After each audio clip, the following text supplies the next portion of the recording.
Live from a bunker in the heart of the Ozarks, a podcast that just wants to give you our story. It's Sif Pop. Welcome to Sif Pop Weekly, streaming live most Saturday mornings or available to download later in your podcast feed. Unless, of course, you're a patron. Patrons get perks. Patrons get those perks. Aaron. I'm your host, Aaron Dicer, and he feels like home to me, like family. It's Andrew Ormsby, ladies and gentlemen. Thank you, one person. Each week we'll chat about movies, television, and whatever else from the pop culture universe is on our minds. And please welcome our guest this week. He's got bigger problems than blow dryers. It's Ian Whittington, ladies and gentlemen. Woo! Hello. I'm so glad you said blow dryers. Yes, you're welcome. You are welcome. Ian, it's so good to have you back. Already bringing such life to the show. We are going to be chatting Sopranos, well, not technically Sopranos, Many Saints of Newark, which is a Sopranos prequel film, as well as Venom 2, which is technically not Venom 2, but called Venom Let There Be Carnage, just so I get all the particulars. Well, actually, he's out the way. There's one more well, actually. Technically, Many Saints of Newark, a Sopranos story is the full title of the film, which, you know, is just, I guess, our modern world in expanded universes, Star Wars stories, Marvel stories, and Sopranos stories. So there you go. We're going to be talking about that stuff. We're going to do best ever. We're going to do best ever challenge on TV shows that have become movies. So we'll get into that as well. And of course, we'll have some buried treasure at the end to chat about too. All hearts clear? Everybody feeling okay? Ready to chat some movies? All hearts can't lose. I have a cardigan. Got my cardigan on. I'm all ready to go. I'm ready. Yeah. All right. Let's get into it. Chat a little bit about Venom, Let There Be Carnage. After finding a host body in investigative reporter Eddie Brock, the alien symbiote must face a new enemy, Carnage, the alter ego of serial killer Cletus Cassidy. Cletus Cassidy is played by Woody Harrelson, and then, of course, you've got Tom Hardy back as Eddie Brock, and then a series of ones and zeros playing Venom and Carnage. So this is, again, a follow-up to a mildly to highly successful debut by the Venom movie. It did really well, and I think it's grown in people's estimate. It made a lot of money, and I think has grown in people's estimation even since then. I think it is one of those that is a really fun rewatch, and so I think people have been going back to it and enjoying Hardy's performance and some of the stuff in the first movie. So how do they capitalize on that? How does this work for you guys? Do you like it, love it, dislike it, hate it, or it was just okay? I will say before we continue on with the review... Ian, what do you think? Ian Ian is across the pond, and they have not released it there yet. So he was not able to check out Venom Let There Be Carnage. So, Andrew, did you like it, love it, dislike it, hate it, or it was just okay? I really liked it. I really liked it. Yeah. Very nice. What about you? I am in the liked it, if not the middle of liked it, then just slightly edging towards the low side of liked it, but probably middle liked it. And maybe you'll convince me to even more like it by the end. I had so much fun with this movie, and I guess since you liked it more, Andrew, I'll let you go first. What are some of the things that gave you such a good experience? It's the simple fact that if you can count him as a villain by this point, if you're not going off the comics, then yeah, Venom was always my number one favorite Marvel villain. If he's not technically a villain anymore, he's an anti-hero, then my number two is going to get bumped up to my number one favorite Marvel villain, and that's Carnage. Wow, this is a movie for you. Yeah, I know. So I just wanted to get that preface out of the way. I actually have a Carnage mug, which is Carnage's head, but I couldn't find it. I was going to have it for the show today, but I couldn't find it. Oh, nice. It's one of those things that you didn't realize you lost during the move, but yeah. But no, I will say, as much as they got wrong about Carnage, having waited 35 years to see him on screen and finally seeing him, I was like, oh, it's what I've waited for, and it was going to be difficult to disappoint me. All you need Carnage to do to get like a really fun element from me is have him be psychotic. Cletus Cassidy fits that bill, so does Carnage. So there's a whole bunch of stuff that they changed about the actual symbiotic relationship between Cletus Cassidy and Carnage and his abilities for the movie so it could push forward a narrative. I'm fine with that. I can push all that aside. I would love to talk about all of that in spoilers later on. But having said that, I think the biggest and best thing about this movie is Venom himself. Venom is so freaking funny in this movie. I think that is the biggest takeaway, to where I kind of liked Venom, in the first one, and I'm realizing now after seeing this one that the first movie was just setting the foundations for what was possible. Now that they've gotten all that out of the way, and you can really get into the nitty-gritty and the fun antics between Eddie Brock and Venom, that's what this movie is, and it's so incredible. I am so happy with what they did. I have already let go of any inkling towards edging down towards the low side of liked it. You've already convinced me that I firmly like this movie.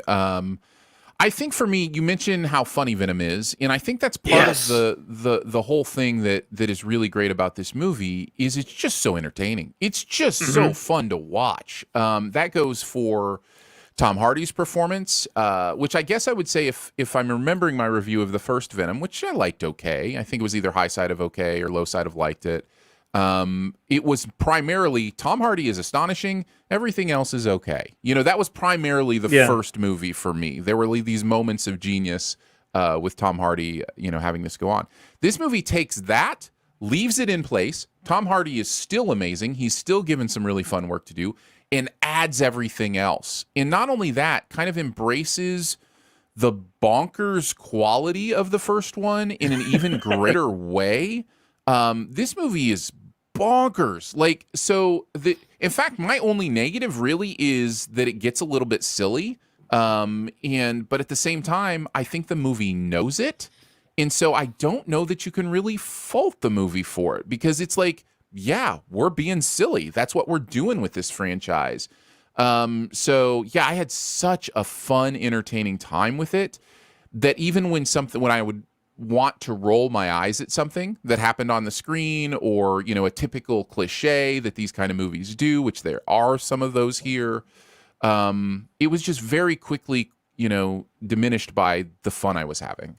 And so that's a good place to be, especially as the creators of the movie, where you've got your audience in a place where you can just have fun. And at the end of the day, the cliches and those kind of things, they're just kind of going to roll off the audience's back because they're having such a good time.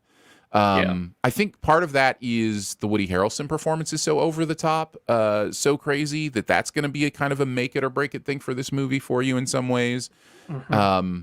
But man, I have a lot to talk about with this movie, but I don't just want to kind of list things. What's the next thing on your list, Andrew? The fact that the first film, I guess I could give props to Andy Serkis for this, who directed this one. Yes. Yes. If there's one thing that you and I both really disliked about the first one, is that whenever it came time for big symbiote fights, there was just so much goop and gunk flying around. You couldn't tell what was going on.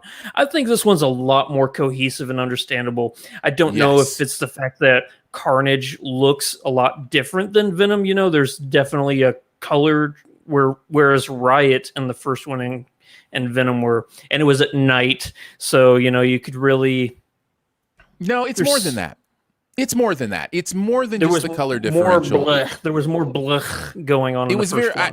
I call it the Transformers. Like two puddles fighting each other. Yeah. I call it the Transformers effect, and I think I even mentioned this in that review where Michael Bay was like, "I don't really want to show the details of transforming, so we're just going to go robot, bunch of spiky balls, and then car." You know, it's like, come on, give us the sense of genuine transformation. And this movie does that so much better than the first one did. With what's going on with, the symbiote goo and all that stuff just felt so much more real. And you can't help but think that Serkis has a lot to do with that, with his understanding of mocap. Specifically, you said it's much more understandable. I would go so far as to say it's much more even purposeful. Like a lot of the things that are happening with the way these creatures are moving it's telling the story. It's building the character. Like there are choices with facial expressions and movements of the, kind of the neck part or whatever, where it's like, okay, you're doing something interesting and purposeful here. It's not just, we got to get the head outside the body, so here's a neck attached to it and it'll move the, like there are these purposeful decisions that he's making. And I think Serkis plays a big role in that. The other thing I'll give him credit for is, since we're talking about it, man, he tells a quick, simple, straight to the point story here, and it's almost like off-putting how like old school straight story movie this is. You're so used to superhero movies being over 2 hours, and you're so used to them.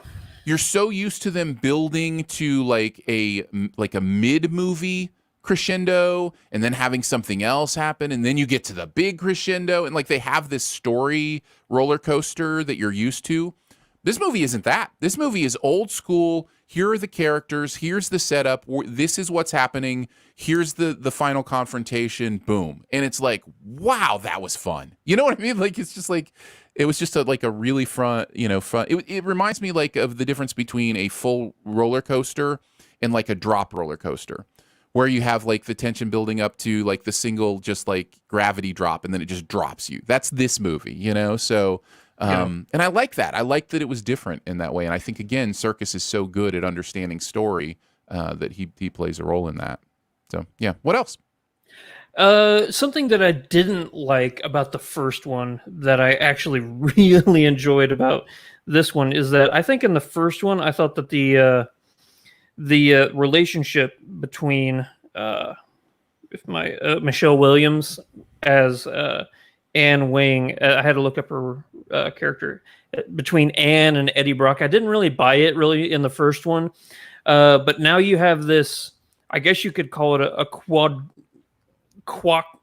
couple between Dr. Dan and Tom, or Eddie Brock and Venom. You have these four people who are in this, a love square. And I thought it was, fine in the first one. I didn't really buy it. In this one, it's just a lot more fun. For a movie, this is what's really interesting. This movie deals with what is arguably the most evil and villainous character Marvel has ever created in Carnage. And it's shocking how funny this movie is. Go with all of that around it, and it doesn't feel out of place. I bought everything. So good job, Andy Serkis. You mentioned the and I think this is the last big thing I will talk about. For pros. But in the pros for sure. This is such a purposeful relationship movie. There's bits of it in the first one, but it is here so beautifully, and the themes in this are so great. There is the aspect of the love rectangle or triangle, or whatever you want to call it, love square, that's going on. But I think the movie is so healthy about the way it portrays her moving on, and it doesn't lead the audience to a place where they want them to get back together or anything like that. Like there's it leads the audience to a place where they understand that longing. They understand, he loves her and that she loves him, but that she's at a different place in her life. Like the movies, I feel like it's very healthy about that. It doesn't end us, wanting her to leave this guy she's with, and paint him to be some awful person. And so, so that's healthy. And then the theme of their partnership, Venom and Eddie Brock's partnership in this movie, is so beautiful. And that is the point of this movie. This movie is about what it's like to build a lifelong companionship with someone, a partnership with someone where you're working together. This is a movie that, like any partnership that starts a business together or does something together, could relate to, because that's, I wouldn't say there's any kind of romantic angle between Venom and Eddie Brock, although some have pointed to the ideas of kind of a gay love story, between them. That's not explicit in any way or even implicit. I've heard it too. I personally think that's pushing it, but if you appreciate that narrative, more power to you. I think what's there is the ideas of affection and companionship and what it means to really partner together, which is a part of all relationships, romantic, business, platonic, whatever. But when it comes to a romantic relationship between Eddie and Venom, I don't buy that. No, it's not in the movie. It's not in the movie. I don't even think there's really any subtext there. But again, that's the beauty of film, is you can place these themes in your own world, in your own life, see how, it applies to you. And I think this movie does that really, really well. I'm kind of talking myself into high side. I liked it the more we talk. I'm telling you, man, the more I think about this movie, the more I just keep coming back to seeing this scene and this scene, either laughing out loud or being really excited by the, no pun intended, the carnage that was going on screen. Mm-hmm. Yeah. Ian, I want to hear your voice. Do you have any questions, any thoughts? Like, I know you haven't seen it, but as you're listening to us talk, like, what are some things you're thinking or asking? Are you familiar with the Marvel comics, like with Venom and Carnage and any of these characters? Tangentially, I've never read the Spider-Man comics as such. I was mainly an Iron Man. So my problem with comics, and Aaron will appreciate this, is there's too damn many of them, and I would have to go back to 1914 and read all of them from start to finish. I can't bring myself to just start now. There's too much. But we'll talk about that again with Sopranos coming up. Continue. Well, yeah, exactly. so we did the Guilty in the pre-show, and just like Jake Gyllenhaal, Tom Hardy is my man. I'll watch him do literally anything. So I loved Venom, and I think Venom had a really positive response. I think I liked it even more than most people, because a lot of people were like, "Oh yeah, no, it's a bit silly, but it's fun." I was like, "Nope, this movie is not silly. This movie is fantastic, and you will not put it down." So I can't wait to see this. I think my main questions are actually in the spoiler section, to be completely honest. Interesting. Well, you don't want to be present for the spoiler section, do you? Or do you not care? I just want to know. It's up to you. There's things. I want to be there. I want to be there. Ian will be in the sixth spoiler, even though he hasn't seen it. I'll say this: there's a post-credit scene to this movie. Yes. Mm-hmm. You probably don't dying want to know. spoiled.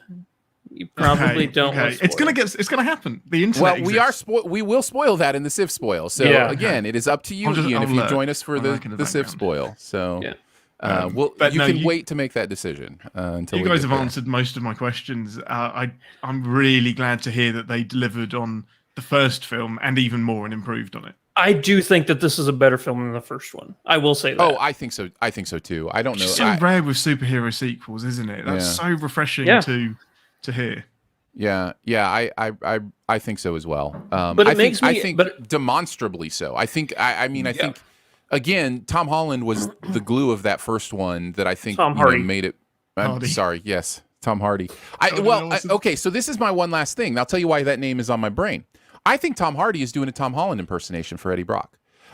There is such a cadence and interesting way that he talks that feels very Peter Parker to me, and I would not be surprised. Journalists. Exactly. Yeah, they're both journalists. They're in the same. I mean, again, Venom is, I think, originally. I could be wrong. Originally, a Spider-Man villain, right? Like, there's that connection, and we saw Venom in one of the other Spider-Man trilogies, right? Spider-Man Like, 3. was it? Yeah, Spider-Man the 3. Sam Raimi one. Yeah. Yeah. So, Yeah, actually, that's initially, Venom was a Spider-Man villain where Eddie Brock was a competing journalist to Peter Parker, and Peter Parker actually got Eddie Brock fired. And after the symbiotes came about, that's whenever he's like, okay, I'll help you, eat brains and all this stuff, but you got to help me get this Peter Parker kid. So yeah, I was watching and I was going, I love Hardy's performance in this. It's so different than what he usually does. He usually does such gruff, weird things with his voice. And then the more I listened to it, I was like, I think he might be doing a Tom Holland impersonation here. Next time you watch it, I will. think of Tom Holland as he's saying some of this stuff, and it's so interesting how it kind of has that same like nervous like cadence to it, and possibly it's just me, and you all can tell me I'm crazy. The other thing I thought was Venom, since I'm comparing people to Marvel characters, has such a Drax element to the way he to his humor. It's very much just that, hey, this is the way it is, like, kind of humor. Like there's a real Drax element to that. So I found myself halfway through this movie envisioning Spider-Man and Drax having adventures where they were connected. Just Tom Holland with Dave Bautista in his head. yeah, exactly. I'll say this we haven't talked about cons yet. Here's my con. I think that Shriek, the character Shriek, is totally underused and wasted. I understand the purpose. Like, she becomes more of a plot element as opposed to a character, and I hate it when movies do that, especially because they're like, oh, we need to focus on Carnage because that's why everybody's coming to see this movie. Everybody's coming to see this movie for two reasons: Venom and Carnage. But let's throw in. This is spoilers, but I'm going to throw this out anyway. No, I'm not. I'm going to wait until we'll talk about it. Spoilers. Oh, good job. Wow. Yeah, I was close. I was giving you some rope. But no, good job. Good call. Aaron was ready to boot you from the call. No, I was waiting. Yeah. So yeah, the character of Shriek is interesting. I think that character is much more related to Cletus than Carnage, obviously, right? So that character in the role that she plays with the Cletus character is fascinating to me because, and I think you're right. I think for the most part it is wasted. I think it is one of the weaker parts of the movie. But it's interesting to me because, number one, the movie doesn't really go into her origin, backstory, that's what I was going to talk about in spoilers. Okay. All right. Well, then we'll talk about it there. Yeah. Because I don't know anything about that. So for me, that's not necessarily spoiler that the movie doesn't go there. But yeah, I'm interested to hear that part of the conversation. Any final thoughts, questions from either of you about Venom, Let There Be Carnage? Yeah. Again, post-credit scene. There's a mid-credit scene. I should say only one. Yeah, that you're going to want to stick around for.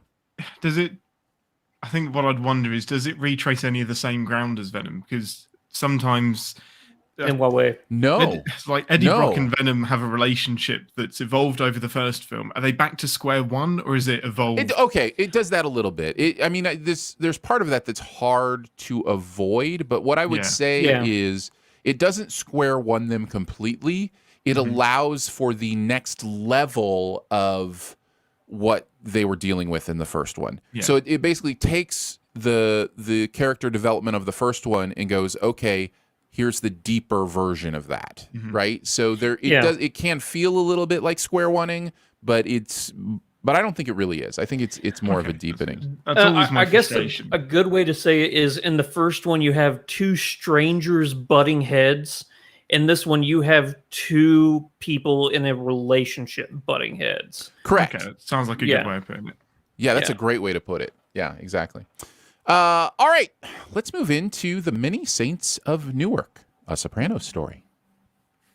Young Anthony Soprano is growing up in one of the most tumultuous eras in Newark, New Jersey. Not New Newark, by the way, just Newark, New Jersey. Becoming a man just as rival gangsters start to rise up and challenge the all-powerful DeMeo crime family. Caught up in the changing times is the uncle he idolizes, Dickie Moltisanti, whose influence over his nephew will help shape the impressionable teenager into the all-powerful mob boss, Tony Soprano. This is a prequel to the Sopranos TV show, which, crazily enough, is over 20 years old from when it debuted. No, it's not. No. And has I think 6 seasons, 86 episodes. Ran for a while on HBO. Is often considered the grandfather / originator of modern prestige television. Yeah. And I think, that conversation could include some other shows around that time, but this one is the one that a lot of people go to as kind of pointing to how we got to where we are today. David Chase is involved. I kind of feel bad for him in some ways because he really wanted this to be a movie, and it is, but it's also debuting on people's televisions right alongside the place where all the other episodes are. I mean, you can go to the theaters and watch it. I know you can, but I think for him, because I've heard him talk in interviews about how important it was for him that, this move into movies, and be big movie stories. And I wonder if that's a bummer for him. Anyhow, the other, of course, part of this is you have James Gandolfini's son playing the character that he popularized in The Sopranos. And of course, James Gandolfini no longer with us. Yeah. Lots of thoughts on this. I guess the only other thing I would say before we get into it, just as Ian hadn't seen the movie before, Andrew and I have not seen any of this. Well, that's not true. I've seen the pilot of The Sopranos for work. Yeah, I don't remember it, but I've seen the pilot. That's it. I have not seen a single other minute of the 6 seasons of Sopranos. Ian is a Sopranos fan, has seen all the episodes, so he joins us to kind of give that insight into what's going on here. So what do you guys think? Did you like it, love it, dislike it, hate it, or it was just okay? Ian, why don't you start us off? I am low side. I disliked it. I am shocked. I am shocked. Okay. Low side of disliked it. So almost into hated good conversation. it. Andrew, what about you? I feel weird making a review or a critique on this movie because while I'm watching it, I realize there is so much subtext and, plot movements that I'm not understanding and references I'm not getting. So I'm just going to go with okay, but I'm not the person who should be reviewing this movie. Well, let's start there. I'll just say I'm on the low side of it was just okay, bordering into the high side of didn't like it. But let's start there. Do we hold movies responsible to be standalone movies, or do we say it's okay that a movie is going to be to make someone feel like an outsider if they don't have the background? Like, how do we feel about that? I will tell you, this reminded me very much of my Warcraft experience, where I could tell there were these inside jokes happening on the screen, and there were a lot of them. Like, I could tell there were references and insight to people who played World of Warcraft that just pew pew flying over my head, pew pew, and I didn't get them, and I had that same experience here. And so for a lot of the movie, I was distracted by, I think that means something. I think that person is important. Like, I think for a Sopranos fan, that person is somebody they know, maybe, and the thing they just said was probably something they said in the show, or is a wink to something they're gonna say 20, and I just, so it was just boom, boom, like it happened throughout the movie. And so that can be a really distracting drumbeat to try to give yourself to a movie. So I guess I'll repeat the question. Do we hold the movie accountable for that? And Ian, I'd like to start with your thoughts on that first as somebody who's seen the show. I think it's it's yes and no. I think it depends on what it's trying to do. If it's going to be a dedicated film of the TV show, and it does all of the references, and it has all of the through lines running through it, fantastic. That's kind of, it's doing what it's supposed to do. If it wants to position itself as an adventure that you can enjoy independent of the series, then it needs to go for that. And this plants itself firmly in between neither of those things. There's so many references and in-jokes, but they're fan service. And it's so far removed from the Sopranos TV show proper that it is an independent journey as well, and it is an independent story. And I don't think it's a very well done independent story. I don't think it's doing anything much different. So I think either can be fine if you pick one of them. And I don't think this picks either. What do you think, Andrew? What do you think about that question? You know, should the movie be accountable for that stuff? So having been on both sides now, you know, because with Warcraft, you know, I was definitely in the I'm getting every single reference, you know, and then in this one where I am just completely lost, I am actually for movies that are made for a specific audience.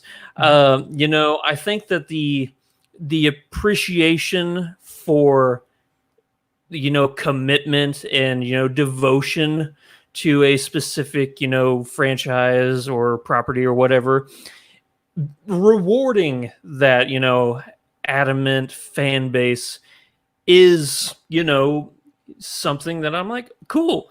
I mean, when it comes to a movie like this, I can say, I don't get it. I hope that there are people out there who really like it and that they're just giddy with excitement whenever they see a character they love. Yeah, I had that, and I think part of that is the reason I was so shocked that Ian didn't like it as a fan of the Sopranos, right? Like even bordering on hated it, because I just assumed that all of those references that I was missing were going to be like crack cocaine, you know, that they were just going to be like hits of adrenaline that every Sopranos fan would love. But I think I hear what you're saying, Ian, is that it was also distracting to you because the movie was torn between two masters. Like it was trying to do all the fan service and then also trying to serve this new story, and it just wasn't able to serve this because the Multisante thing is for the most part a new story in this universe, right? Like we didn't know about this uncle before. Has this uncle ever been mentioned in the show, or is this just our first time really? So I am about 10 years removed from the last time I watched it. So I'll apologize if I missed something, but if it's not, I remember the big beats and I remember all of the stuff that happened. This isn't a big thing that's in my brain. Like Dickie's relationship with Tony isn't something that is irrevocably like you can't not have Tony without that, for me anyway. So it seemed like a surprise that it was such a focus. I feel like it was more about we've got to get Christopher, who's the narrator for this, who spoiler, you know, in the film Tony kills him. So, and that obviously happens in the series. It's like we're gonna have him as the narrator. Let's work backwards from that. And this is so much more. It feels so much more about Christopher, bizarrely, than it is about Tony. This doesn't. I was going to say that this was marketed as a Tony Soprano prequel, and it just isn't. It is a Star Wars story set in the Star Wars universe. Yeah, and Tony just happens to be in there.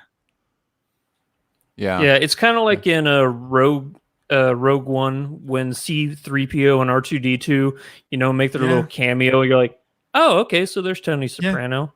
I will say though, Rogue One as a C-3PO origin story. Yeah, I will say, seeing Michael Gandolfini portray his father from the clips, you know, that I've seen of James Gandolfini, not only in this but in other movies, his ability to mimic and make me believe that he is Tony Soprano or his father is remarkable. His facial tics, the way he carries himself, I don't know if that's natural for him or if he's, putting on a performance to portray, this Tony Soprano character.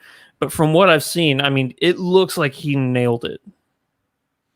Yeah, I think he does as well. I think he does a fantastic job. And I'm trying not to be too negative, but my big problem is I still don't understand it, especially the way the film ends. It's almost like, bam, this is Tony Soprano. And it's like, no. We've still got several letters of the alphabet that we've missed. Yeah. Am I supposed to accept that this finale now brings me the Tony Soprano that I know from the series? No, it absolutely doesn't. No. That is my biggest negative of the movie, is that I don't think the movie knows who its protagonist is, because it's a mob movie. Yeah. And this is my problem. It wants to be an individual standalone story, but still have the glory of it's in the Sopranos universe. And it wants the glory and hook of come see how Tony Soprano became Tony Soprano. And this is not that movie. This is not that movie. No. But I think it winks at it enough that it could put enough in the trailer to make it seem like that movie. But I think that specifically is what's annoyed me more than anything, because I think Andrew, you're absolutely right. If you're going to, there's nothing wrong with appealing to a niche audience, but go for it, do it. Yeah. Reward me for going to see it, and you rewarded me with the trailer, but then you kind of lied to me when you brought me what you brought me. Producer Phil makes, I think, a really good comparison with Cruella, that there is this idea of come see how Cruella de Vil became Cruella de Vil. And it's like, well, kind of, but we kind of need a sequel to really get there. Yeah. And so that, I think that's the case here too. I actually this think movie's Cruella a pilot did this much better. I will just say before we get off of that, Cruella does that much better because Cruella is the centerpiece of that movie. Tony Soprano is not the centerpiece of this movie. No, this Dickie is Moltisanti a is the centerpiece of this movie. Is what this is. By the way, I noticed that this, it has references to actual historical events, like the New Jersey riots in 66, 67, somewhere around there, and that is, going on in the background of this movie. Does stuff like that happen in The Sopranos, where they're like working around, real life events that happen in like the New England area? Not to the extent that it happens in this film. Kind of this again. That seemed to be the focus of this film. It was the historical elements and how both of these gangs rose up. It felt much more a story about that, which is fine, cool. I don't think it's delivered it very well, but if that's what you're going to do, fantastic. But the series is much more about the family, as you'd expect. So yeah, I'm going to throw some things out to you as a non-Sopranos watcher. Basically, I just want to know who's actually in the show and who's not. So I'm going to throw some of the characters at you, and you let me know if these are like winks to things in the show. I'm going to start with the opposing gang, the Leslie Odom Jr. character. That gang that's not in the show at all. Nope, not to my memory. If they are, yeah, that's no. the movie. Yeah, this is my problem. So if they're in it, they're not in it enough that I remembered it, and this is my problem, is that it picked a story that it wanted to tell that had nothing really to do with the series. So yeah, the stuff that it leads to with the actions that Junior takes, the Corey Stoll character, Corey Stoll, yeah, cool, okay, that has lasting impact on the series. So Junior is in The Sopranos. Yeah, Junior is the biggest link is Junior for absolute sure, for certain. Yeah, without a doubt. And he has probably the biggest single impact in the series as well as in this movie. That's the one thing I did appreciate, was it gave me a bit more understanding behind Junior's, because Junior is an old man during the Sopranos film, much older than Corey Stoll. He should be older in this film than he is. What's the gap between the 60s and when The Sopranos takes place? Was it supposed to be in the 90s? Years. No, it's 90s, yeah. So 30, 40 years, yeah. Okay. So 30 years older, he would go from, let's say 40, He'd be in mid-40s. his late 70s. Yeah. Correct. Yeah. Which is So- I guess roughly where he is, but Okay. he seems a lot Okay. older. Okay. Um, Vera Farmiga's character, I loved her. Yeah, Mama she was Soprano. great. Is she in the show? Again, not that I can remember, but that relationship Tony was really Soprano's mom. interesting. Yeah, because they have made her look almost identical to Tony's wife. Mm-hmm. And the issues. Well, that's a common thing. That Yeah. I know people balk at this, but it is amazing when you compare people's spouses Yeah. to their parents. It is just a weird thing that happens. That I actually thought was quite well done, because his relationship with his wife and with his therapist as well in the series is really echoed in this with the head teacher, guidance counselor, whoever it was. Mhm. And that's the only thing where I can see, oh, this is how we get Tony and how he developed this unhealthy attitude towards women. I can absolutely see that in a relationship between his mother and then this professional that reached out to him and looked after him, and how he's translated that into a unhealthy relationship with his therapist and with his wife in the TV series. So that was about the only through line that I appreciated, to be honest. The John Bernthal character. His dad. Johnny, his father's gone. Yeah, he's not in it. Because Tony is the Right. head. He's the head of the family. Right. And again, that's the frustrating. I would have liked more of that, because it's more like Tony's influenced by Dickie in this film, but he's much more like his father in the TV series. And I want to know how he became head of the family, because at the end of this film, you're kind of like, no way is that kid going to be the head of the Sopranos. Well, it's clear. It is clear that they are setting up a sequel series, right? Like there's no way that this is. I don't know. Yeah, I mean, they have to be. I don't understand how. I don't understand how you would get away with doing this movie and then not following up with the next part of the sport, especially knowing that the Leslie Odom Jr. character's gang is not in the TV show. There's so much to resolve with that stuff. That's like the biggest part of the movie. Yeah, So- That is the movie. Yeah, especially with the not post credits. It's not even mid credits. It's credits scene. Yeah. That you would think. So maybe it is, but I don't know. I hope it's not a movie. This film suffers from not being a miniseries. This is either half an hour too long or 4 hours too short. Yeah. Release the chase cut.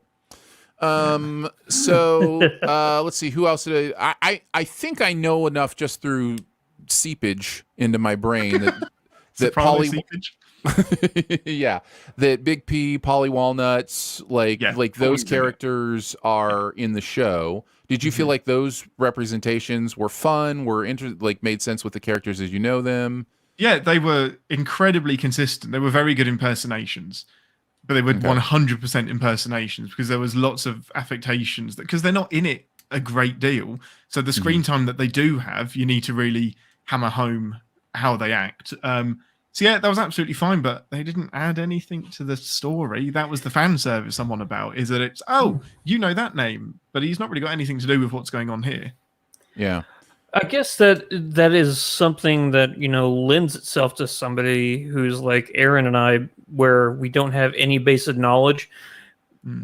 Ian probably is like, okay, I know this person is going to be safe because, in 30 years they're going to be in the show. Besides Tony, I don't know anybody in this movie, so anybody's fair game to be, on the chopping block. Yeah. And with it being a mob movie, the danger per character is elevated. Yeah. All right, I want to talk about some things I did like about the show, because it's obvious none of us had a really great experience, Andrew and I, because we haven't seen The Sopranos, and Ian because he has. But I did want to talk about some positive things in my opinion. I think Alessandro Nivola, who plays Dickie Molasanto, is giving an incredible performance here. I really enjoy that performance. If there's a character that I was able to attach myself to and try to understand the journey of, it was that character. I don't think the movie serves that character all that well in any way that means something to me. But that's a problem I have with most mob movies anyway. I come to the end of them and go, how am I supposed to feel? And I think for some people, that's the wrong question. And I understand that. But for me as a moviegoer, it's one of those questions that's important to me. And, I come into the end of most mob stuff and kind of have that feeling. So I thought the performances, even overall, I would say are great. We talked about Michael Gandolfini doing such a great job. I think Leslie Odom Jr. is always amazing. I love his work.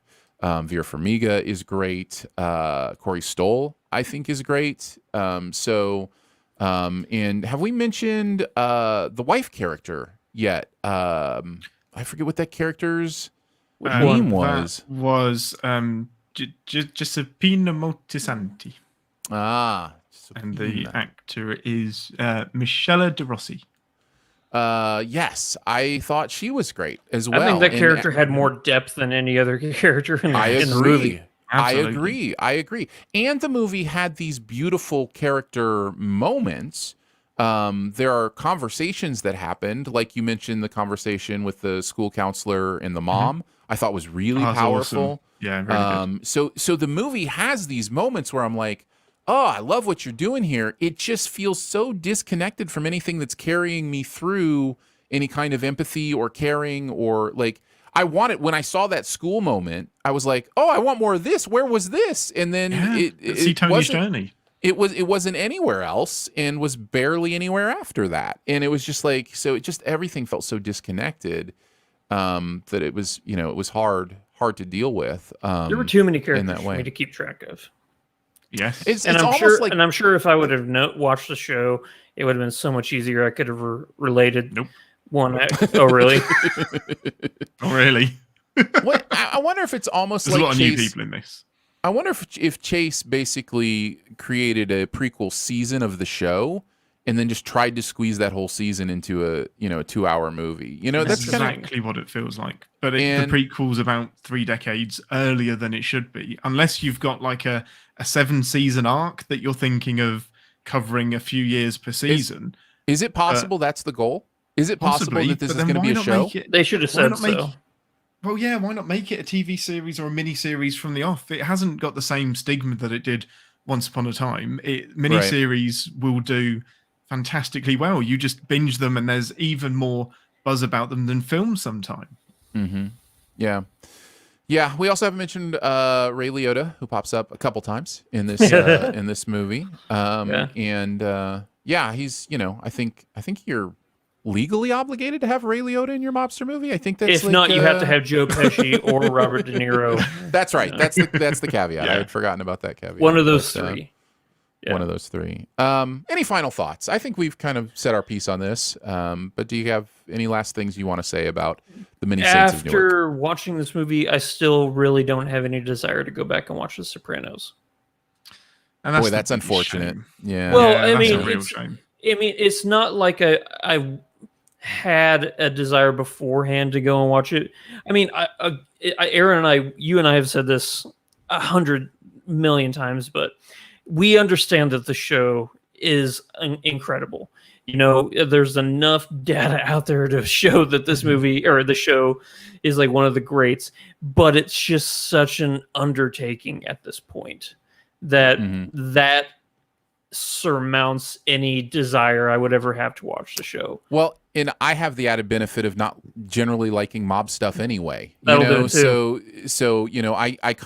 I know what I'm going to feel like at the end of the show because earlier I said I hadn't seen a single minute otherwise. I have watched that last section of The Sopranos, the controversial ending, because I heard about it and I wanted to kind of interpret it for myself. And I know Chase doesn't want to say specifically what happened with those last 10 minutes or whatever. And I guess this isn't probably the place to talk about it in case somebody wants to experience that for themselves. But I will say, interestingly enough, that one segment at the very end of the show, actually, I did have some stuff during this movie where I was like, oh, are you referencing that?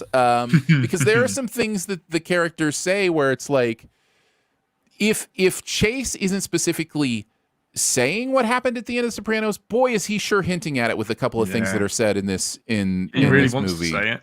Yeah, he really wants to say it, right? He's almost like, you can almost feel like he's committed to not saying it because he said he wasn't going to say it, but he really wants people to know what happened in those final minutes. So his spinning top is wobbling, really just wobbling backwards and forwards.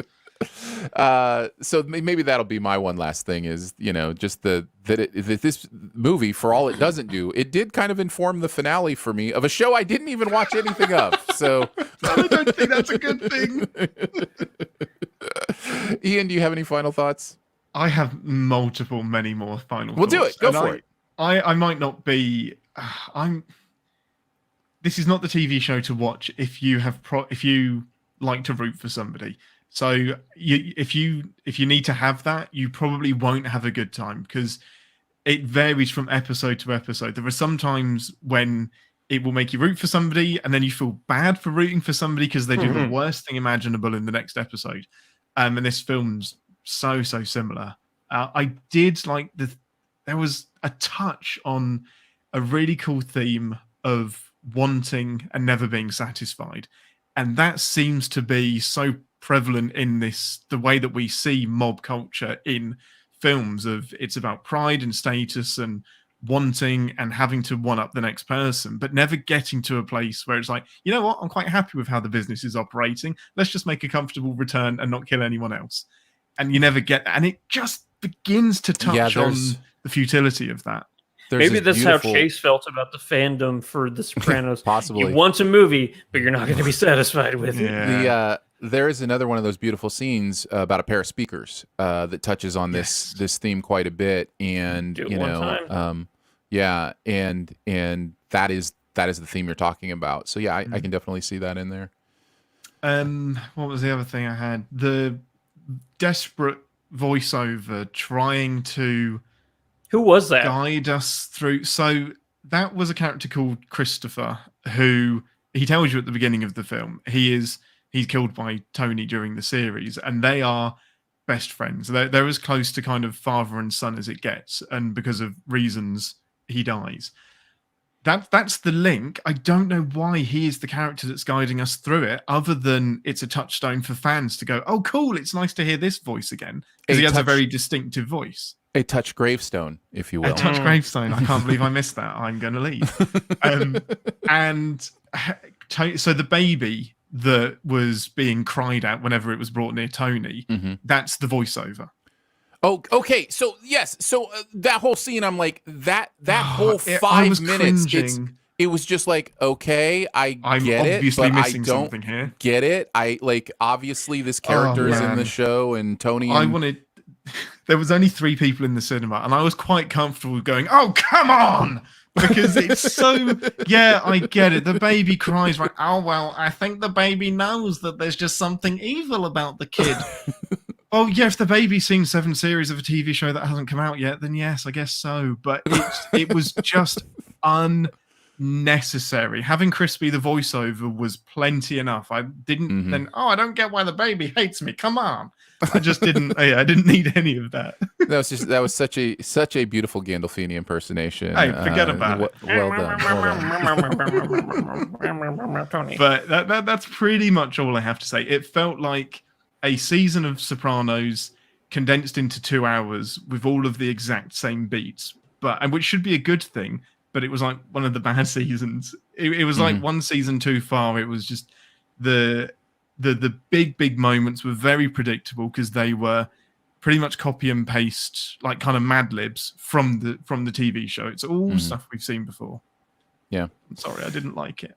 No. You do not have to apologize. It was just surprising to me because I, again, assumed that all that, fan service stuff would have been great for fans. But you're absolutely right. If the movie is at cross purposes, then it's not going to work for either the fans or non-fans. Yeah. So there you go. That's the Mini Saints of Newark. Unfortunately, none of us liked it. It is on HBOMax as well as in theaters. And Venom: Let There Be Carnage is theaters only currently. So there you go.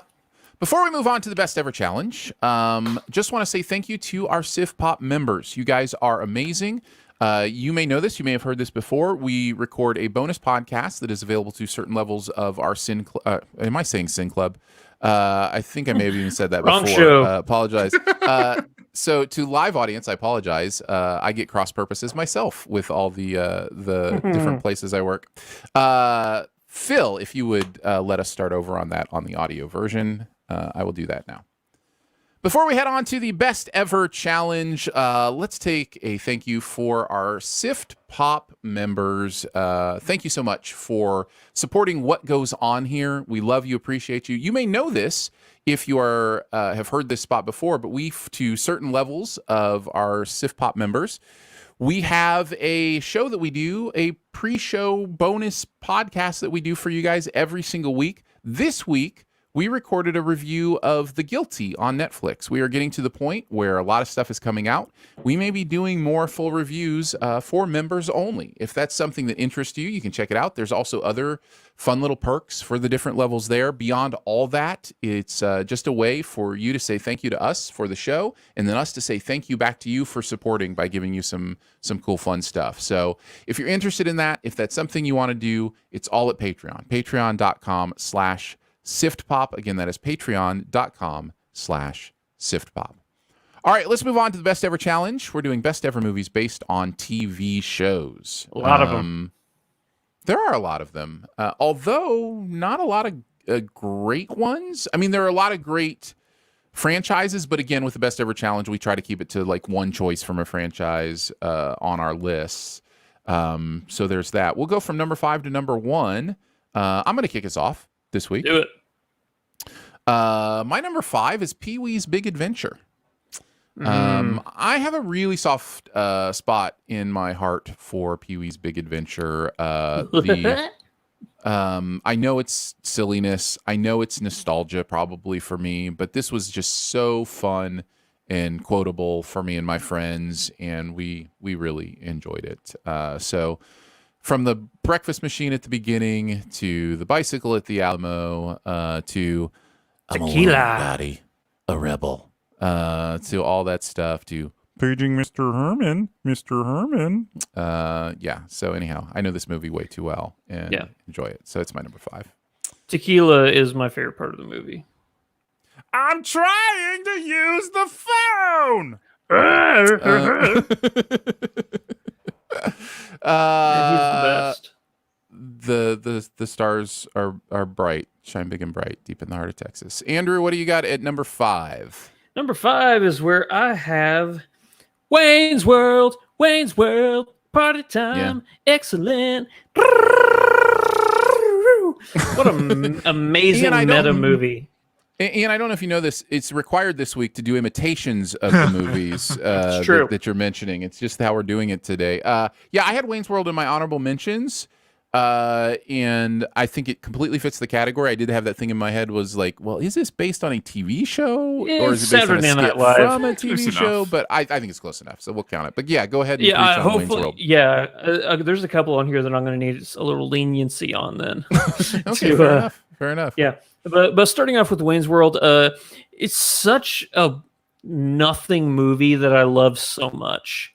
You know, nothing grand happens in this movie. It's just a guy falls in love with, a girl, and Rob Lowe shows up. That's all you need. The meta-ness of it, it's just so fun. I think my favorite part of this entire movie, which I say right now, but I guarantee you I'm going to think of something else later on. Go, oh wait, no, that's my favorite part of the movie.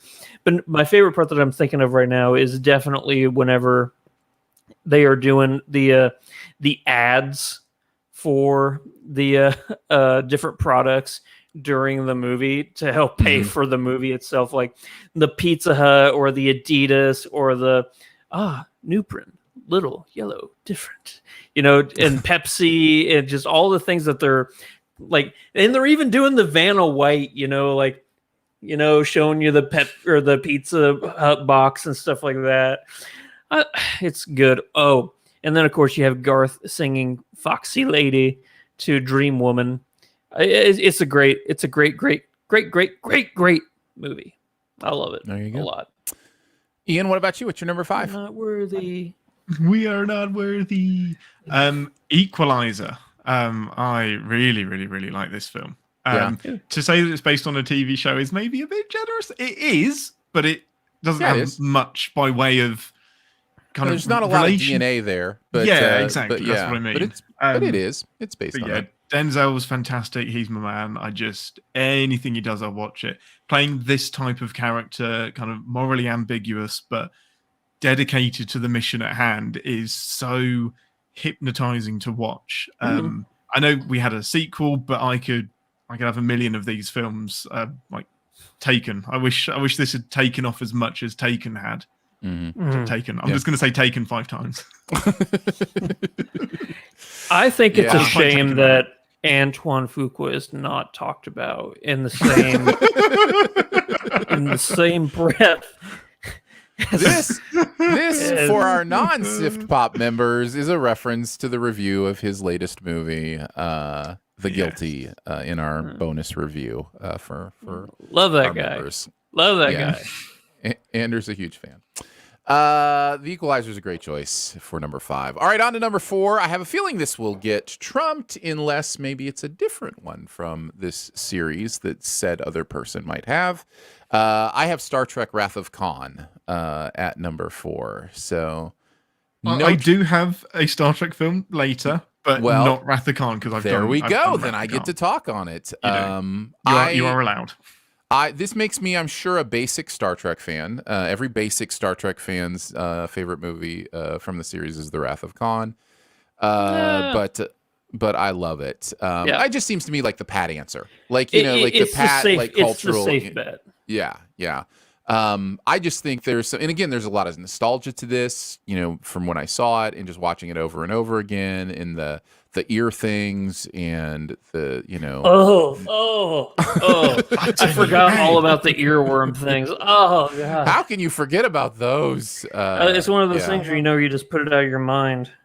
A little Botany Bay ready to hand. Look at that little Botany Bay. So yes, it is my favorite Star Trek movie, and it isn't number 4 for me. I will say it was either between this and, not to steal maybe somebody else's, but it was either this or the Abrams reboot. I really love that Abrams reboot movie as well. Yeah, so anyhow, stuff. but Wrath of Khan is my number 4. Andrew, what's your number 4? This is definitely not going to get trumped by anybody because I guarantee somebody else has this movie on their list. Beavis and Butthead Do America. Interesting. Wow. Okay, speak on it. Guys, if you haven't seen this movie or if you haven't seen it in a really long time, please go back and watch it. This movie is magic. I'm being dead serious when I say this is one of the funniest movies I've ever seen. I thoroughly enjoy this movie. I grew up watching Beavis and Butthead. There's a lot of love there, going into this movie. So if you're annoyed by the characters Beavis and Butthead, which I can totally understand and get why people are annoyed by the characters in Beavis and Butthead. I am Cornholio. I need TB for my bunghole. But, I eat it up. I think that these guys are hilarious. And the journey that they go across the entire U.S., and all the things that they technically see but don't care about because all they want is just to get laid. They go to the Grand Canyon. They go to Hoover Dam. They see all this amazing stuff. They don't care. So it's this journey they go on. It is just so, and the people they meet. You have actually an amazing voice cast in this movie too. Bruce Willis is in this movie, and so is Mike Judge, obviously, and Demi Moore, and Cloris Leachman, Robert Stack. Everybody knows Robert Stack, obviously, from his work on like Airplane and he didn't do Cold Case Files. What was he the voiceover for? Anybody it's a great question. That was my first thought when you mentioned Robert Stack, is I know he did like narration voiceover for a big mystery show. I immediately thought of Unsolved Mysteries, but it's probably actually Unsolved Mysteries. Was it? I couldn't remember which one he did. I didn't think that was Robert Stack, but it could be. Yeah. But anyway, it's just great. It's super funny, and I really recommend, if you haven't seen it in a while, going back and watching it. I mean, you're making me want to. I love Mike Judge. I really do. But this is not one of his that I remember coming away from going, "Oh, you genius, you." Whereas some of the others, like Like I watch, it was Unsolved Mysteries. It was Unsolved. Apparently. Okay, yeah. Yeah. Just to mention that, I come away from some of the others that he's done, and feel that way, and this one just didn't hit me that way. But yeah. Yeah, I mean, he has a character in this which was the inspiration for Hank Hill in King of the Hill. So, you know, and that itself is one of my favorite shows. Which I love. I know so many Hank Hills in my life. If you've never seen King of the Hill and you've never seen Sopranos, King of the Hill first. Yeah. Then Sopranos. But lauded as very similar shows. Yes. Covering a lot of the same ground. Both on the Mount Rushmore.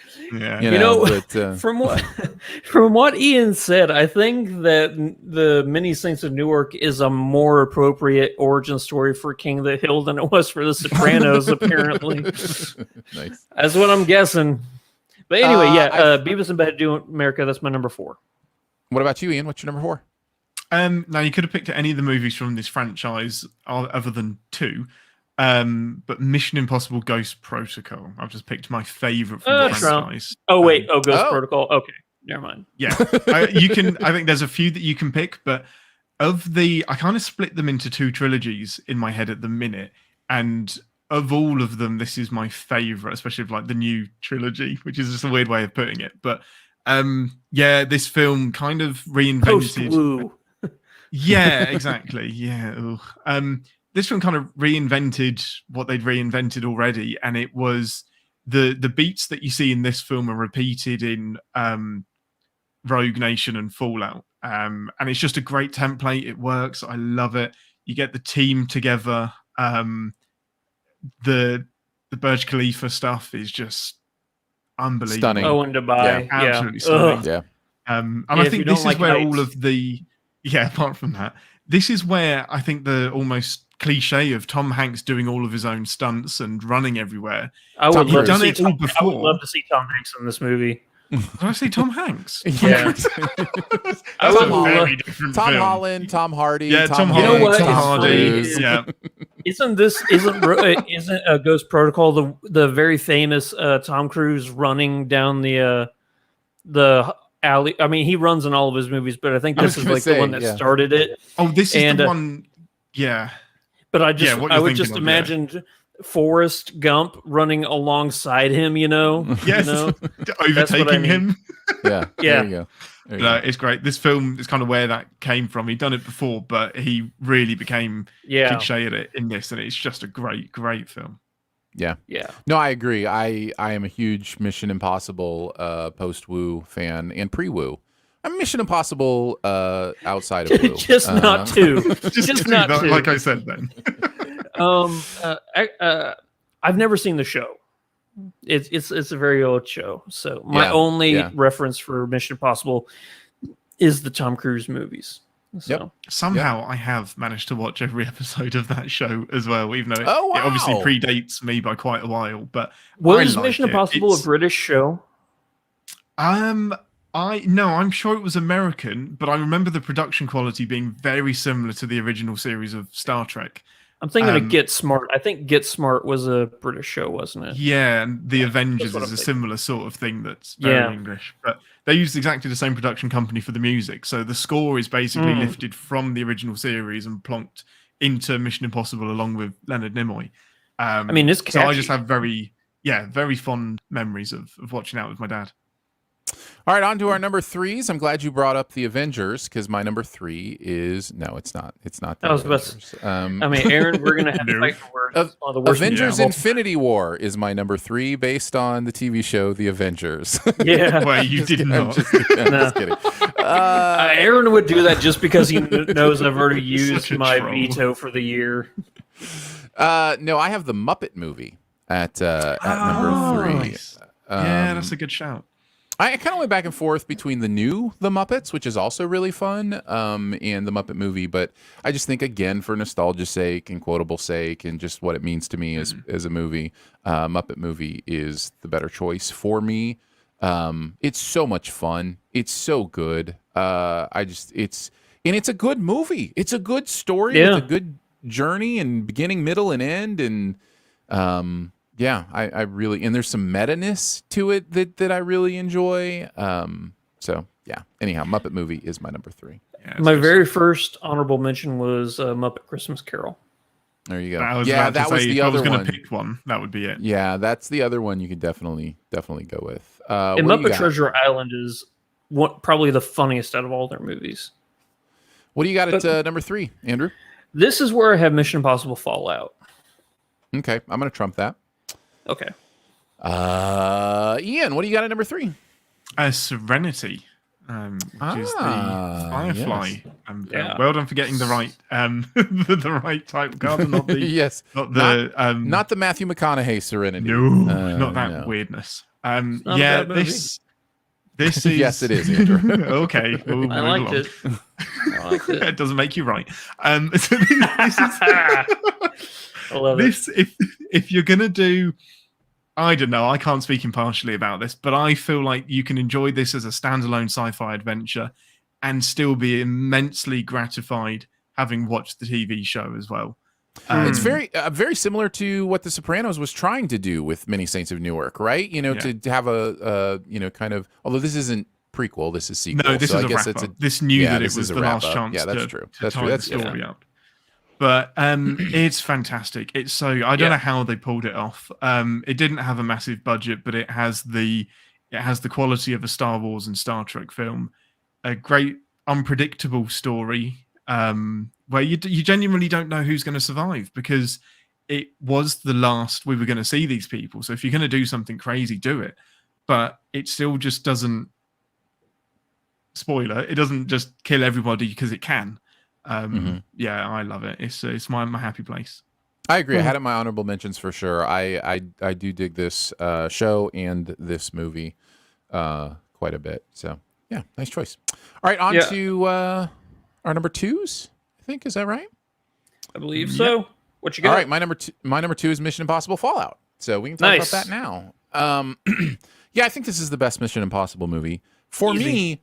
Just slight, not easy for me. For me, it is just slightly over the original. I think there's some really cool stuff with that original film that to this day has almost a different feel to it than any other Mission Impossible movie.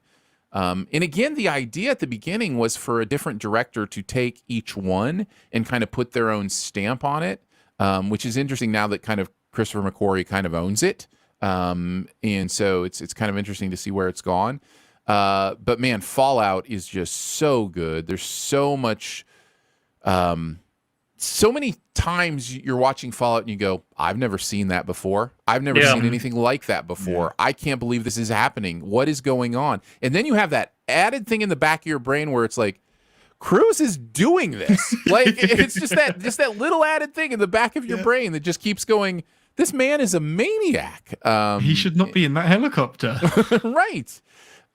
So, yes, I think you can find flaws in this movie, but they are certainly easy to overlook compared to how much fun and how interesting and how just compelling what's going on here is. So, yeah, big fan of Fallout. For me, Henry Cavill just pumping his arms. Yeah, that's right. Like, charging the biceps. Yeah. For me, it's easy to say that Fallout is the best Mission Impossible movie because I think it's also one of the best movies ever made. There are so many moments, like action sequences in this movie, where if you told me that was your favorite part of the movie, I couldn't argue with you, because during the entire movie, the first time I was watching, I'm like, he jumps, out of the helicopter, and it's that one shot of him trying to, fix Henry Cavill's, oxygen before pulling the parachute. I'm like, oh, that's the best scene in the movie. Then there's the bathroom fight scene. You're like, oh, that's the best part of the movie. And then there's the, the chase, through Paris. Oh, that's the best part of the movie. And then there's in the helicopter chase, that dogfight. You're like, oh, that's the best part of the movie. Any section, I'm like, yeah, I would agree with you that that's the best part of the movie. It's just so good. And I think it's elevated. The whole movie is the best part of the movie. The whole movie is the best part of the movie, yeah. I was shocked how much I loved Henry Cavill as the villain, because I didn't know he had that in him. He's always played, the charming, debonair, kind, hero. To see him turn that villain on, I'm like, oh, you got layers to you. I like that. You're a little onion, aren't you? Yeah. So, Yeah. So very good. Yeah. What do you got at number 2, Andrew? I am actually going to go with The Untouchables. It's a great Sean choice. Nice. Connery, Kevin Costner movie. This, again, never seen the show, but woo, this movie is so good. This movie is amazing. I mean, Sean Connery is just chewing scenery. It's obvious why he won Best Supporting Actor. It's the only thing he was ever nominated for the Academy, and he won for good reason, because he's working on another level here. Also, Robert De Niro, if you're going to have anybody play a mob boss, like Capone, you got to get either Pesci, De Niro, or Ray Liotta. They chose De Niro. And yeah, they chose right. That scene with the baseball bat is insane. I love a movie. If you're going to do a mob movie, I think this is the way to do it. Especially for some with Aaron's taste, where you actually have somebody that you can root for. I've always liked, whenever it comes to mob movies, even ones where movies like Goodfellas or anything like that, it's the Icarus story. Are you going to fly too close to the sun? Where are you going to fall? Where's the fall coming? Seeing this side of it, where the hard work and everything that goes into it to bring down somebody like Al Capone, and you see the corruption along the way, and you're just like rooting for Kevin Costner, like, yeah, you're the law, but the shadow of Capone and the terror that he has over this whole city. And it envelops not only cops and other mobsters, but judges, and his reach is crazy. So I find this to be an absolutely thrilling movie. I love it. Yeah. I'll just say one thing, because I think it's been mentioned twice, and I just want to clarify one thing. I think I've clarified this before, but just in case somebody you probably new have, is but listening. I keep No. It's fine.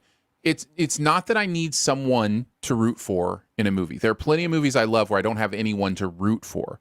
What I need is something to root for. So I need, I have to have, and it's not a need even, but it's a priority. Like, it's a, in my list of like what I like to get from a movie, it's high on the priority list.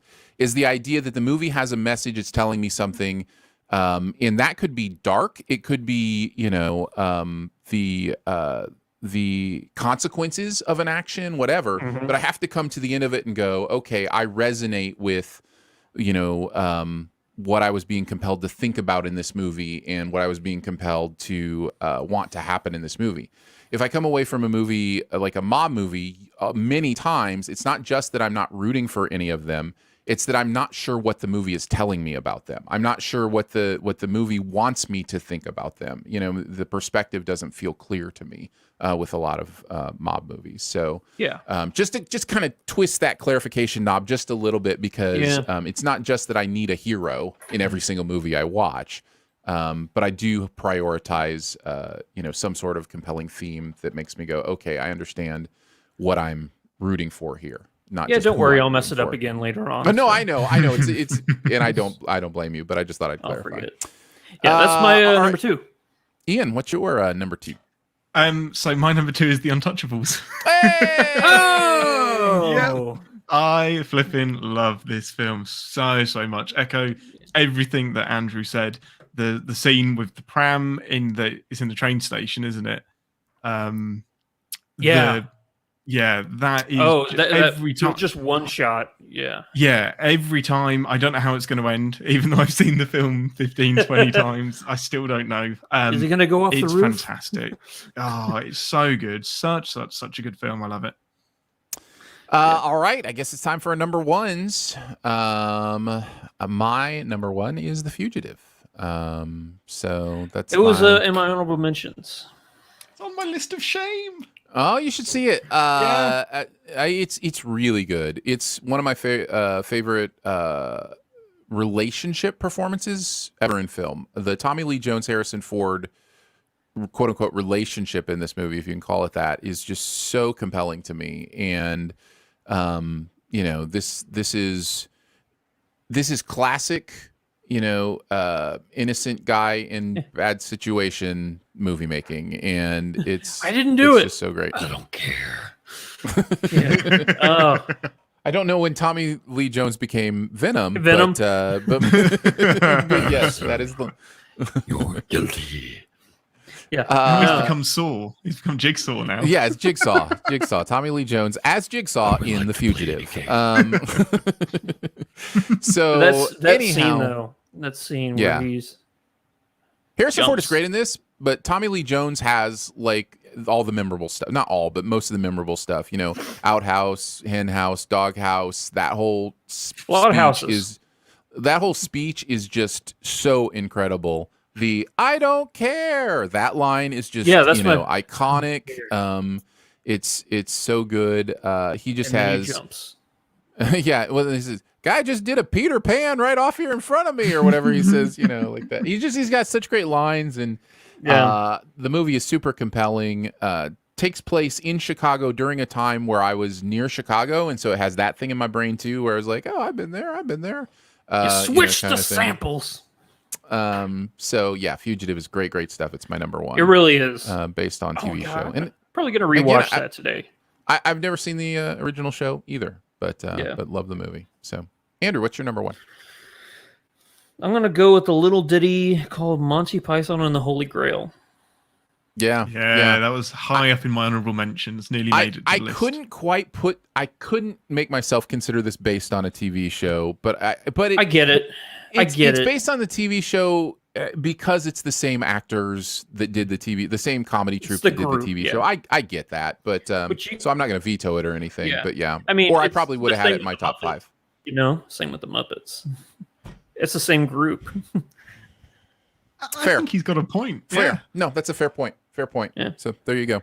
So Monty Python is my number 5 instead of Pee-wee's Big Adventure. Then no, go ahead. Yeah, it's one of the funniest movies. It's probably the most quoted movie of all time. We've talked about this movie a trillion times, and neat. Thank you. Yeah. And your number, Star Trek, Ian. I mean, number 1, Ian is. I'm curious if your favorite is the same as my favorite. Oh, does the day of the weekend in of why? Because Ian's going to talk about a Star Trek film again. Depending which way the wind blows, it jumps between First Contact, The Wrath of Khan, and The Undiscovered Country. So I've gone with The Undiscovered Country today because I've talked about The Wrath of Khan so much. This, to come out with the 6th movie in a series and to knock it out of the park with something really original that is basically a 2-part bottle episode that still has events that affect the entire Star Trek universe is just brilliant. And these are guys that should have retired 15, 20 years ago, and they still just, it's the camaraderie in this film is better than in any of the others, I feel like. And they're apart for a good chunk of it. They're not even together. But I think this film is fantastic. So good. Yeah, I need to revisit it. I honestly, I kind of blew through a lot of the Star Trek movies at one point, when I was just like, oh, I need to catch up on these. And I remember liking it. I remember very much being like, oh, when people were like, the evens are the best movies, they were right. I remember feeling that way as I was watching them all, just like, for whatever reason. It's not wrong. Yeah. The scene around the dinner table is just so good. It has one of my favorite lines where they're arguing with the Klingons, and McCoy turns to a group of Klingons and says, "Where's your humanity?" And they all look at each other and just like, that's the dumbest thing you've ever said. We're not human. And it's just, everyone stops and thinks, oh, we are judging them by our standards and not respecting that they are their own people. Such an important message. So good. Yeah. Well, there you go. Best ever movies. First Contact is the best one, by the way. Oh, that's you know what? Most days of the week, I'd agree. Yeah. I'm a next First gen Contact guy as well. That's my thing. Yeah. I'm a next gen. Yeah. Actually, I have not seen Undiscovered Country yet, so I just added it to my list. So Good. Nice. Good. Some honorable mentions. I'll go ahead and run through a few. I got a lot, so just knock them off. Man from Uncle is worth mentioning, I think. Yep. Simpsons movie is worth mentioning. Yeah, that's on mine. Naked Gun. Have to mention the Naked Gun movies. So good. South Park Bigger, Longer, and Uncut is definitely worth mentioning. 21 Jump Street, I think, is really, really funny. Those movies they shouldn't be as good as they are. 21 and 22 Jump Street. They're really funny. Really good. Speaking of really funny, a very recent one, Shaun the Sheep Farmageddon. Wanted to mention that one. Awesome. Have you seen it, Ian? Have you seen it? I haven't. You would love this movie. You would love this movie. Have to watch I'm it. telling you, the sci-fi references in this movie are so beautifully subtle but perfect. Awesome. I thought it was aimed much younger. I thought it wasn't on the same level as Wallace and Gromit. It is aimed firmly at two different age groups and somehow works. Excellent. It's a really good movie and really fun. I laughed out loud, and it's basically a silent film in many ways. You know what I mean? Like there's not dialogue in it. So there's a lot of physical humor and definitely a lot of references that you're going to see and love, especially if you love sci-fi. So yes, Shaun the Sheep Farmageddon, wanted to mention that as well. What other honorable mentions did you have, Andrew? So I this one would have definitely been pushing the boundaries of TV show to movie. Who Framed Roger Rabbit, just based solely for the characters, you know. The IP, yeah. Yeah. And then I would be the only person in the world who would ever mention this movie, but Aqua Teen Hunger Force : movie film for theaters and now on DVD. I remember it. That's literally the title for the movie. Yeah. And they actually spell out colon, COLON. So Nice. Aqua Teen Hunger Force : movie film for theaters and now on DVD. It's like a Borat title. Yeah. I think it is like the longest movie title I can think of. Yeah. Ian, what about you? The Mr. Bean movie, the original one, Nice. not Mr. Bean's Holiday. I flipping love that film. It gets me. You talk about nearly silent movies, like your main character is essentially mute. I love it. The Simpsons was on my list as well. Not great, but I think it's still. I really watchable like and the worth Simpsons mentioning. movie. Yeah, it's fun. There's some moments in it that are really laugh out loud.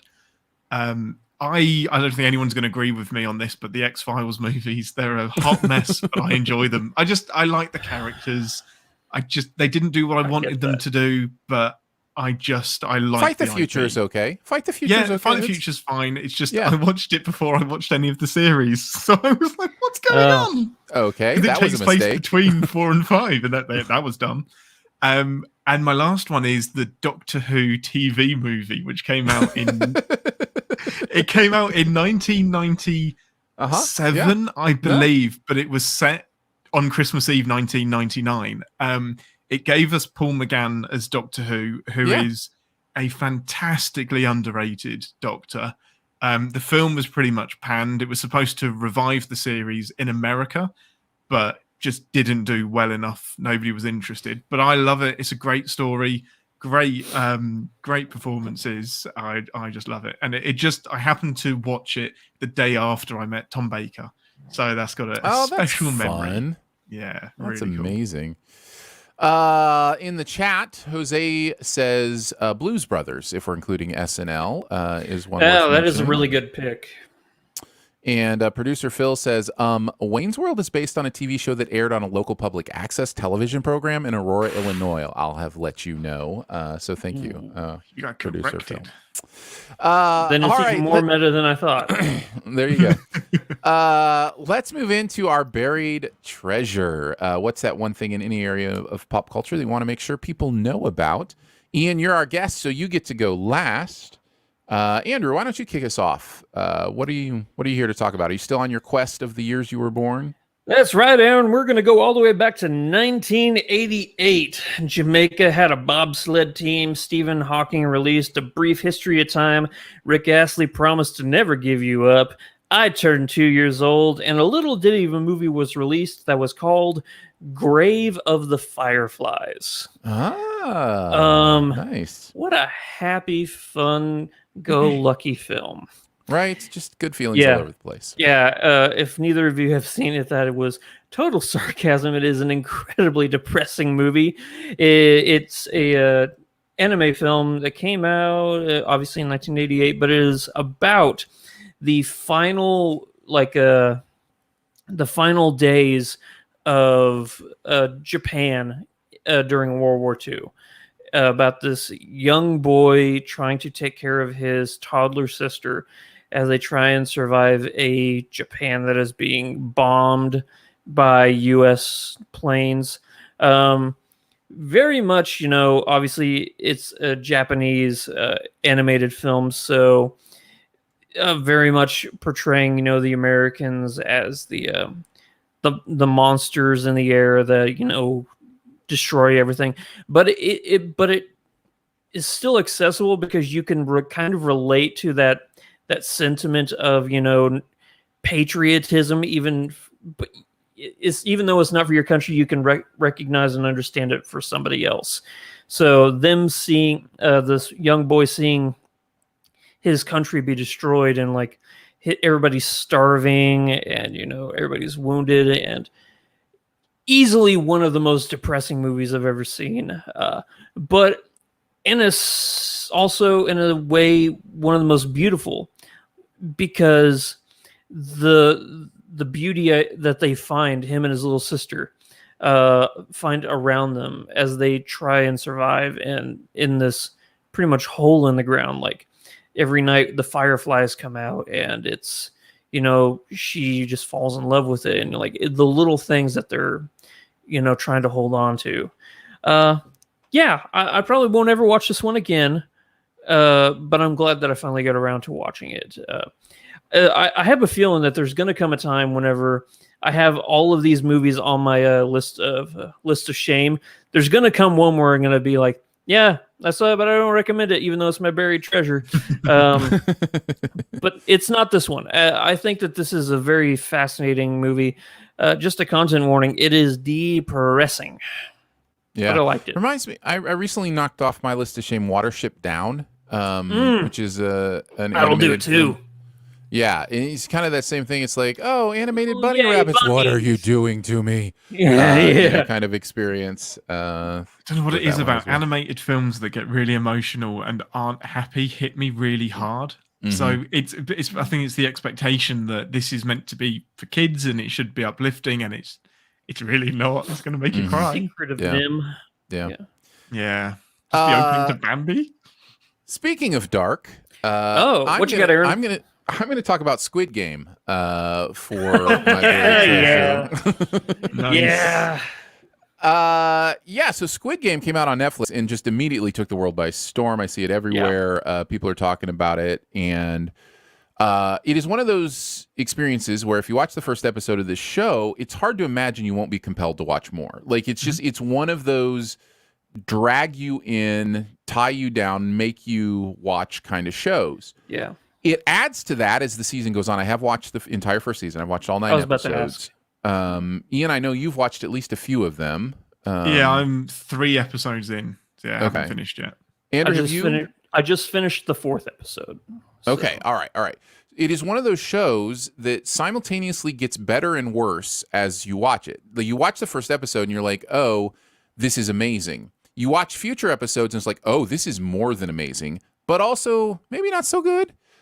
Because it does have moments, especially towards the end of the season, where just some acting is really bad. Some things happen that feel like really forced. But I will say this. The themes of this show are so solid, and the performances, especially of the Korean actors, are so good. By the way, please watch subbed, not dubbed with this, because these performances come to life with the way that they're speaking. And there are so many moments. There are 2 kinds of moments that blow me away with this show. Number one, the audacity moments that this show has, which it needs when you've got a show like this, which, by the way, I haven't given a lot of the plot, but I kind of don't want to give a lot away other than to say, think, Battle Royale, Hunger Games, Saw, a little bit of Saw, but all of that meets some sort of like eat the rich drama, that's really about class. It's really about, there's just a lot going on here. So those audacity moments are shocking, transgressive, crazy, and powerful. But then it has these smaller moments, these smaller dramatic moments that are increase depth and beauty and themes and messages and I guess there's a third I would throw in there, which is story turns, or you might call them twists or whatever. This show has several of them where it's like, wow, I can't believe you just did that. Just overall, it's just really well done stuff. And again, we'll throw out all the literal trigger warnings with this one. There's a lot that happens in this, and it doesn't shy away from the graphic violence, sexuality, language, all of the above. Anything that you might think will be here. But yeah, Squid Game is one of those things that has gathered a lot of buzz, and I think rightfully so, because it's just so. It just feels, even though you can feel the DNA of other things, like I said, it just feels so fresh and unique, and that's hard to do. So I would go so far as to say, with both of you having watched at least the first three, the second episode does something I did not see coming at all, and it is so brilliant. And it's just a brilliant way for the show to, first of all, be counterintuitive and countermand your expectations, and at the same time also purposely create deeper story. It shocked me, and I was like, you fine humans are geniuses for doing that. So, and the show continues to have those moments throughout. So Squid Game. Yeah, if it wasn't, obviously I haven't watched the whole show, but if it wasn't for moments like the one you're talking about and the ramifications that it leads storytelling wise, if it didn't have those, then it would probably feel a lot more like Saw or a Battle Royale. But the fact that those elements of it talk about, like you said, class structure and the worth of, what value do you put on, certain things. And what do you think you're worth? It's a fascinating social commentary. Mm-hmm. Yeah, there's a lot of metaphor here too. There's a lot of metaphor here too, where what's going on with these playground games is a metaphor for real life and a metaphor for getting ahead and being successful. And what does that mean? And we don't see ourselves when we make decisions in real life as murdering someone or allowing someone to die.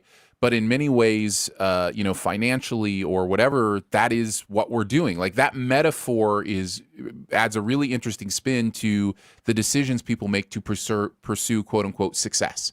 And the movie is just so ripe with that stuff. And it's just sure, whatever. It feels like a 9-hour movie to me, or 7 hours or whatever it ends up being. But and we didn't even really talk about the production quality of this, but if calling it a movie, I get it. It looks incredible, and I'm enjoying it thoroughly. I will just mention, especially there's a very specific moment for me where there were parts that I was just like, oh, that's not good. That's pretty bad. But some of the performances, especially. But that's okay. It's okay. I still was right with it. So yeah. Anyhow, there you go. Squid Game. Ian, finish us off. What is your buried treasure? I'm going to bury the lead slightly and give you a description and not tell you what it is. Oh. So this has got James McAvoy in it, Daisy Ridley, Willem Dafoe, and it is repeating the same 12 minutes over and over again. It is not a movie. It is a video game. Oh. It's just you don't usually get three big names and that kind of time loop thing in a video game because it's so hard to replicate a time loop without being monotonous. So this isn't like a game that you're going to get hours and hours and hours and hours and hours out of. I think the average is about kind of 12 hours roughly to complete it. But it is brilliant. I was drawn to it because I haven't had a lot of free time to play video games lately, and this was pitched as you can pick this up, play for 20 minutes. It will probably suck you in for an hour, but you can put it down and come back to it, because the concept is you are replaying the same 12 minutes, but as the story progresses, you discover more and more on each loop. So certain things will reveal themselves through each loop. It is technically possible to do it on the first loop, on the first time round, but I don't see how you would be able to without experimenting.